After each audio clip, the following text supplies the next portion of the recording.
लक्ष्मी देवी 1991 channel में आप लोग का स्वागत है। सरिता लोकगीत चैनल में आप सभी का स्वागत है।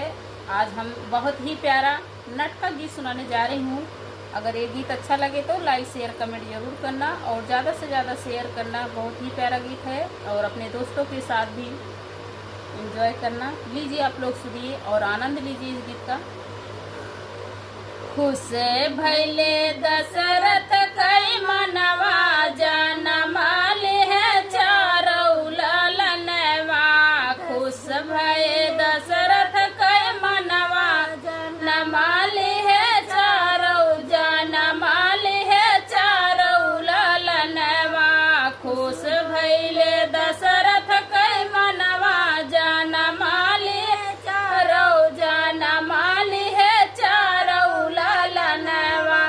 अवध नगरिया में जाई खुशहाली, अवध नगरिया में आई खुशहाली। अन धन लूटावई सोनवा जनमाल है चारौ जनमाल है चारौ ललनवा।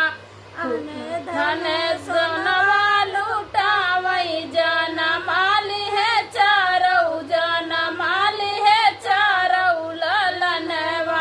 खुश भैले दशरथ कई मनवा जनमाल है चारौ जनमाल है चारौ ललनवा। खुश भैले दशरथ कई मनवा जनमाल है चारौ जनमाल है चारौ ललनवा। खुश अवध नगरिया में आई खुशहाली, अवध नगरिया में आई खुशहाली।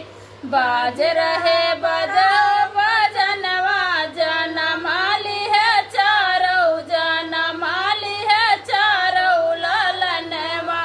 बाज रहा बरहो बजनवा जनमाल है चारौ जनमाल है चारौ ललनवा।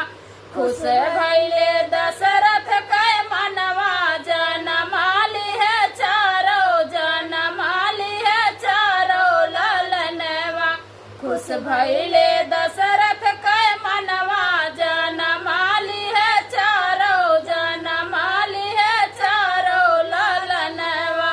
खुश भैले दशरथ कई मनवा जनमाल है चारौ जनमाल है चारौ ललनवा।